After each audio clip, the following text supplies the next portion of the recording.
praise God. Ang pinakamataas na pagpupuri, pagpapasalamat, pagdadakila ay tanging sa ating dakilang Diyos na buhay. Amen. Ang ating pinakamamahal na Panginoon.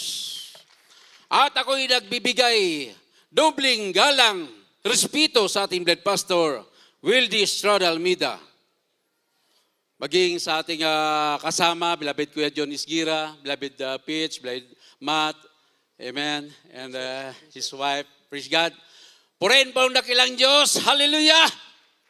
May mahal, ako'y taong hindi karapat-dapat humarap sa inyong harapan. Dahil po isa kong sinungaling, magnanakaw, dating adik, palaboy-laboy sa karsada, walang ibang, wala nang ibang hinahangad sa mundo, kundi pabigat sa aming lugar. Ngunit, dumating ang Jesus Miracle Crusade sa lugar ng Iloilo. Tinawag po ako upang maglingkod sa mahal na Panginoon. Amen. Sa unat prayer ng ating Bled Pastor Wildy Estrada Almeida.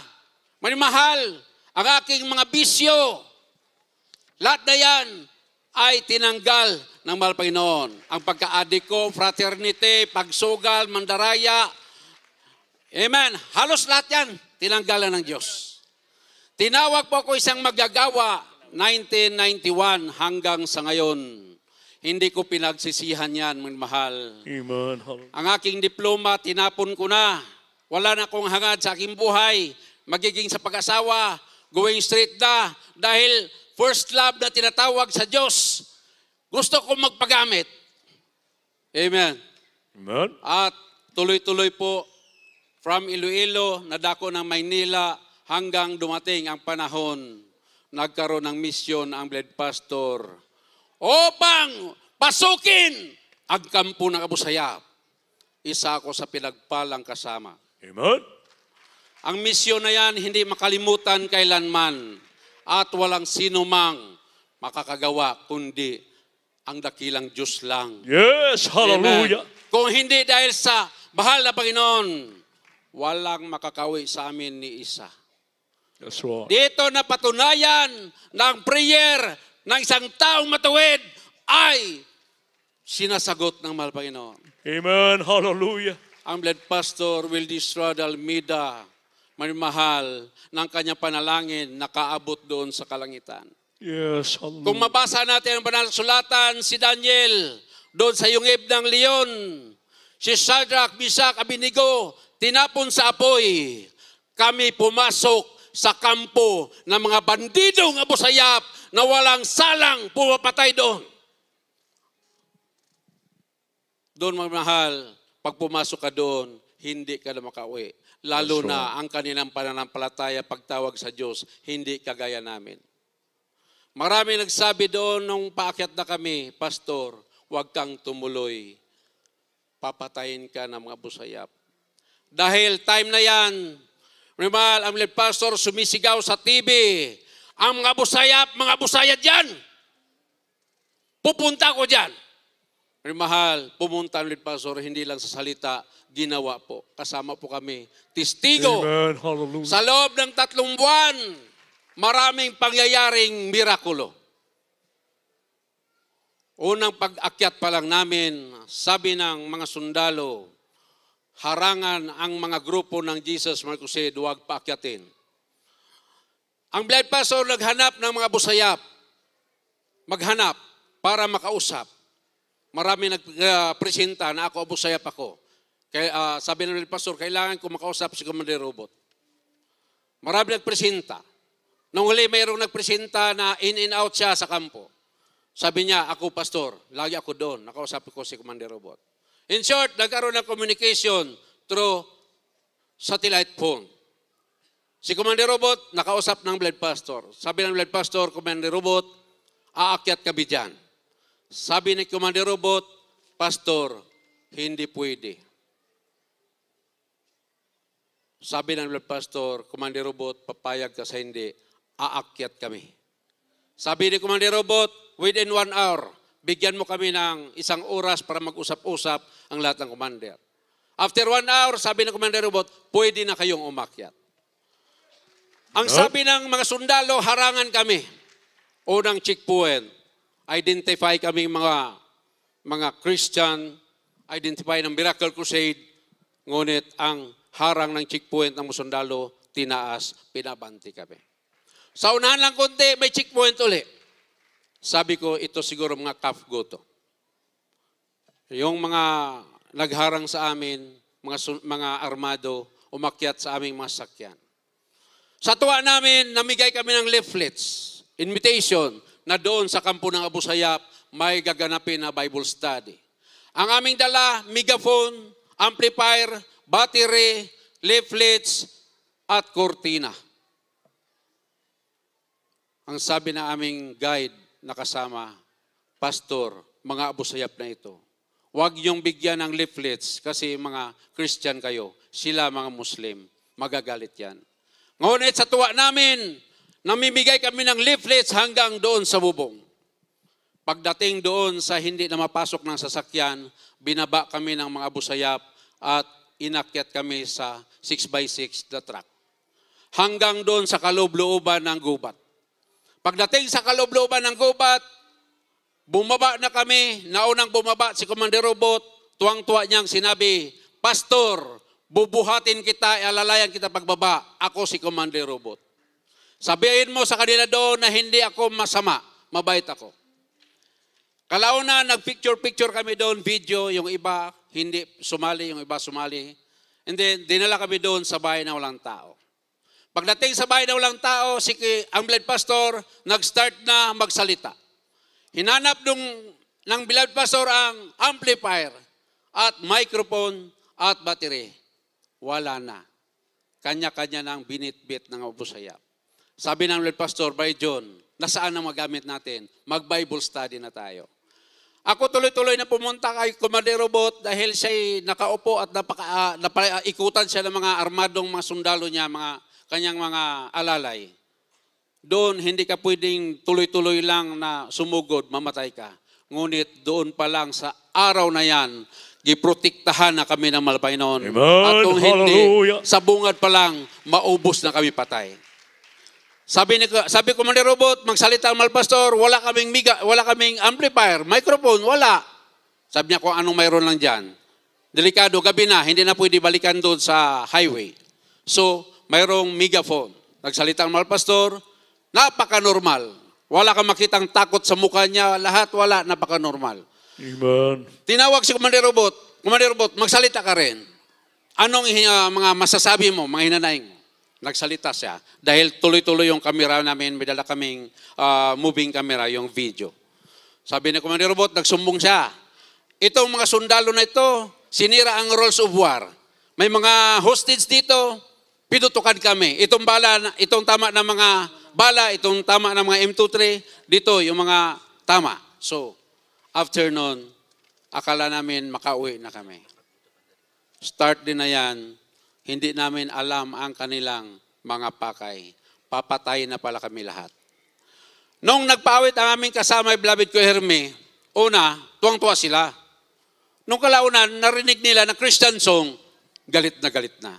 Binalahan na yung machine gun. At inatang na sa amin ang machine gun na binabalahan.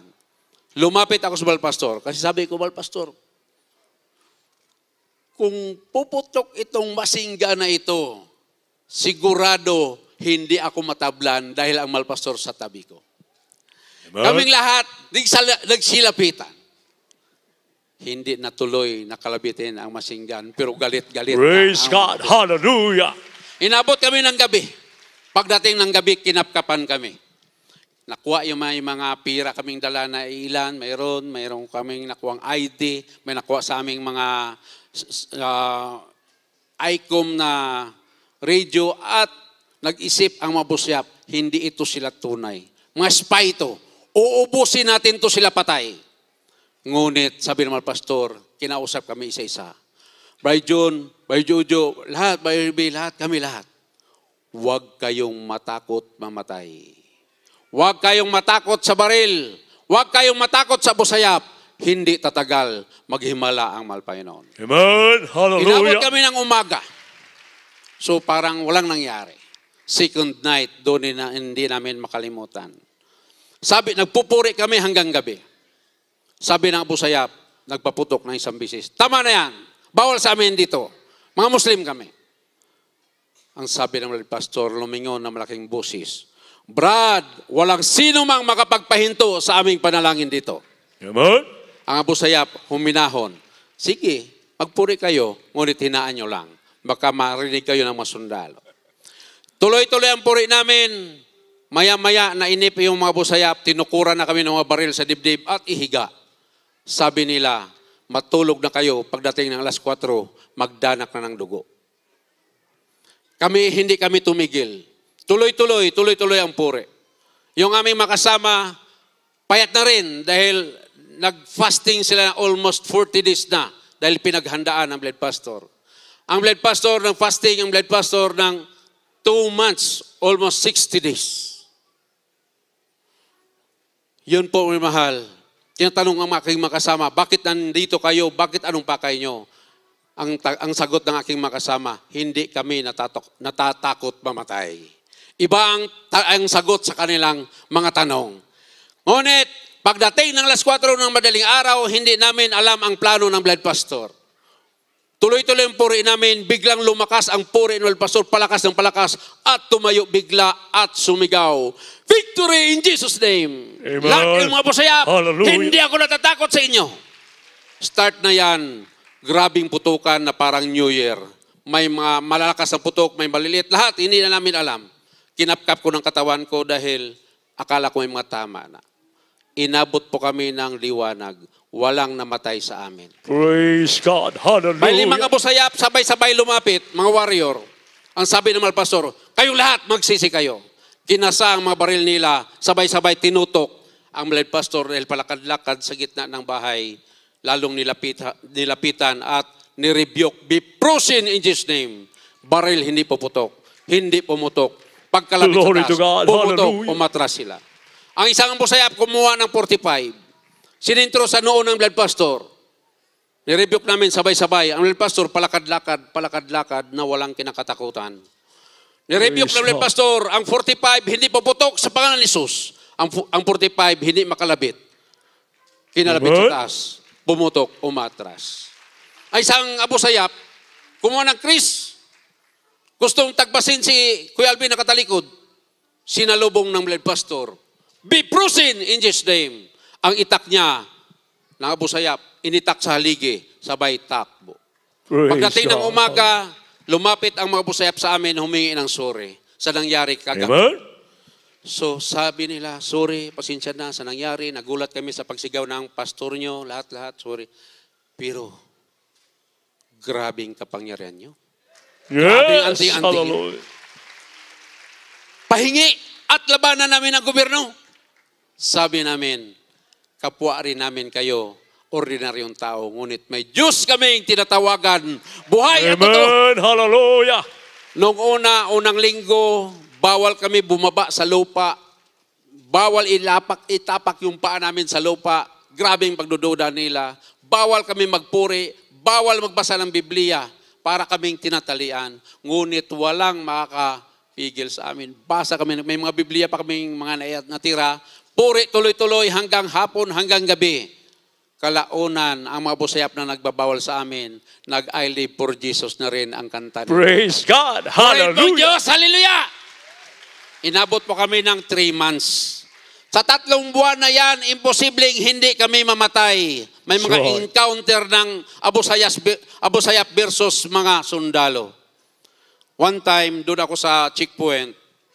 Minsan sinasama-sama nila kami doon. Nag-encuentro yung 2 Abu Sayyaf, 2 panig. Naiwanan ako doon sa stage. Hindi ako umalis. Pagbalik ng aking kasama, doon pa rin ako nakaupo.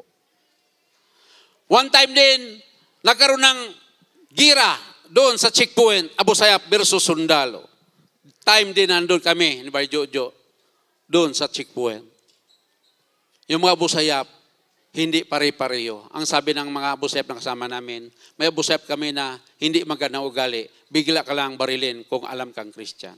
Sa 3 buwan nandun kami, naubos ang mga hostage palaya. Kasi noon, problema nila paano malaya yung mga hostage na yan. Walang negotiator na pupunta, hinostage din. Nung pumasok ang grupo ng Jesus Miracle Crusade, gumanda ang sitwasyon doon. That's right. Sumulat ang dalawang commander.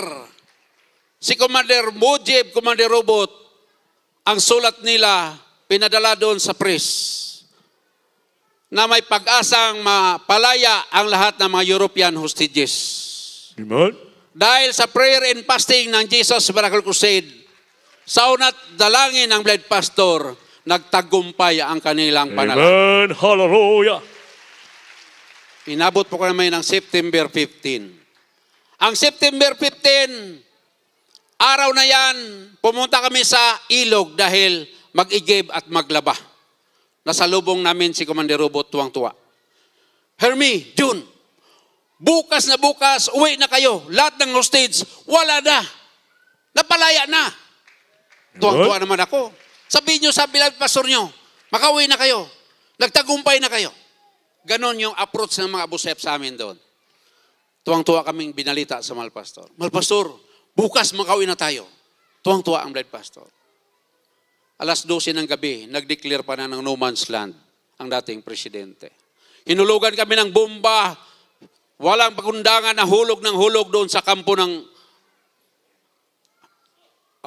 Talipaw, sa kabundukan. Kinakanyon, bomba kanyon. Pagdating ng umaga, hindi kami umalis. Nagtumpok lang kami ng bato doon para magiging shelter namin sa aming tinitirhang bahay na walang dingding.